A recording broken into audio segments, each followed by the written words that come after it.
Powerful message from Ndindi Nyoro to President William Ruto has shocked the Kenyans. Welcome to Kenya Lens Media, where we give you news updates as they break, and kindly consider subscribing.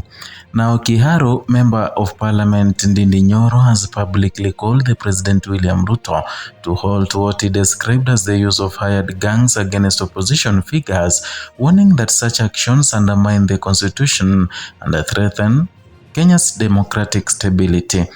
Speaking during the 34th ICPAK Economic Symposium at Safari Park Hotel, Nairobi, the outspoken legislator questioned the government's commitment to the rule of law, pointing to recent incidents of political violence that remained unresolved. Nyoro argued that the head of state, as the chief custodian of the constitution, bears ultimate responsibility for ensuring political competition occurs without intimidation or violence. His remarks adds to growing concern among political observers about rising tensions in Kenya's political environment as the country slowly edges towards the 2027 general election. At the center of Nyoro's criticism, what he portrayed as selective enforcement of the law, the MP cited a violent incident at the church in Odhaya, Nyeri County, noting that nearly a month later no arrests had been made. In his remarks delivered partly in Kiswahili, Nyoro questioned official claim that opposition supporters were responsible for the disruption. He asked why, if authorities had identified the culprits, no suspects had been brought to justice. Nyoro also referenced the separate confrontation in Kitengela that followed internal changes within the Orange Democratic Movement leadership. He said the pattern of unrest without arrests risks creating public suspicion about possible political protection for perpetrators. Political analysts also note that Nyoro's framing shifts the debate from isolated security failures to broader questions about the state neutrality in managing political competition. In unusually direct language, Nyoro appealed to President Ruto to avoid what he termed misuse of executive authority. He argued that any perception of state-backed intimidation would erode public confidence in democratic institutions. The Kiharu MP emphasized that the Kenya's constitution requires the government to protect all citizens equally, regardless of the political affiliation. He warned that failure to act decisively against political violence could normalize impunity. Nyoro maintained that the state possesses both the intelligence capacity and the policing power to stop such incidents if there is insufficient political will. By placing responsibility squarely on the presidency, the lawmaker elevated what might otherwise have remained a routine political complaint into a constitutional accountability issue. Nyoro's statement comes amid the noticeable increase in political friction across several parts of the country. While Kenya has largely maintained stability since the 2022 elections, localized confrontations between rival political supporters have periodically raised alarms. Security experts say unresolved political violence can quickly escalate if left unchecked. Kenya's history shows that early warning signs, such as attacks at public gatherings or party events, often precede broader political polarization. Although government officials have repeatedly pledged to maintain law and order, critics argue that inconsistent enforcement undermines those assurances. Nyoro's remarks reflect a growing chorus of voices demanding clearer accountability. The venue of Nyoro's remarks, the ICPAK Economic Symposium, also adds an important layer of context. The Institute of Certified Public Accountants of Kenya Forum traditionally focuses of governance, transparency, and economic management, and by raising political security concerns at a professional economic forum, Nyoro appealed to broaden the issue beyond partisan politics. His message suggested that the political stability is directly linked to economic confidence and investor trust.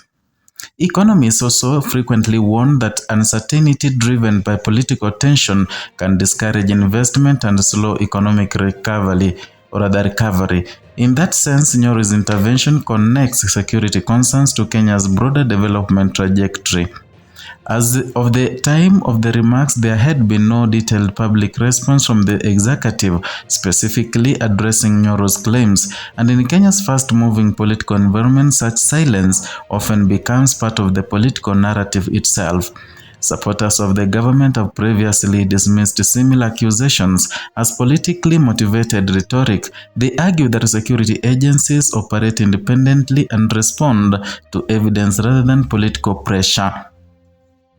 However, opposition-leaning voices contend that the pattern of delayed or absent arrests in politically sensitive incidents raises legitimate questions that deserve transparent answers. The competing interpretations highlight the deepening trust gap that sometimes emerges in a highly competitive political systems.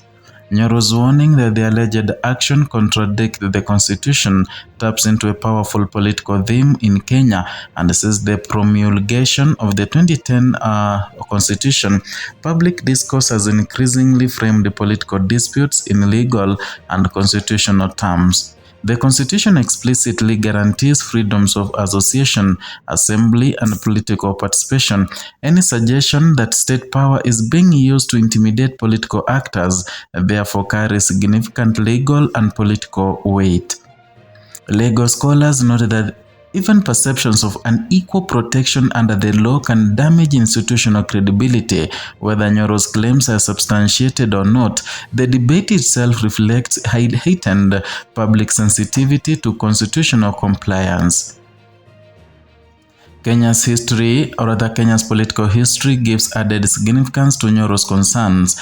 Periods of electoral competition have occasionally been accompanied by accusations of state-linked intimidation or politically motivated violence. From the tense multi-party transition of the 1990s to the disputed election of the 2007-2008, concerns about political violence have repeatedly shaped Kenya's democratic evolution. And since the 2010 constitutional reforms, successive administrations have pledged to break from the past. The country has indeed made notable progress in managing electoral tensions, particularly in the 2013-2022 polls. However, analysts also warn that democratic gains can erode if early warning signs are ignored. Nyoro's remarks tap into this historical memory, which still resonates strongly with many Kenyans. The timing of Nyoro's statement is unlikely to be coincidental with the next general election less than 2 years away. Political actors are already positioning themselves within shifting alliances. Public appeals framed around constitutional protection often serve dual purposes, raising genuine governance concerns while also shaping political narratives ahead of the elections.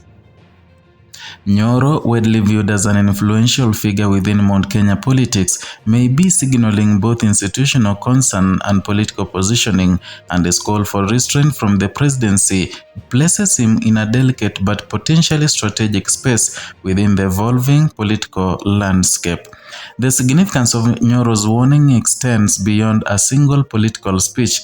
At stake is public confidence in Kenya's ability to manage political competition peacefully and fairly. If allegations of politically motivated violence gain traction without clear investigation and resolution, trust in state institutions could weaken. Such erosion often has ripple effects affecting investor confidence, civic participation, and national cohesion. Conversely, transparent investigations and visible enforcement of the law could reinforce Kenya's democratic credentials at a critical moment in its political cycle. As the country moves gradually towards the 2027 elections, the handling of the early political tensions will serve as an important test of institutional maturity, and Nyoro's remarks, whether viewed as political pressure or constitutional vigilance, highlight a central question facing Kenya's leadership: and can the state guarantee level political playing field for all competitors? The answer will shape not only the next election, but also the long-term credibility of Kenya's democratic project. That is all for today from Kenya Lens Media, and kindly subscribe if you are new here.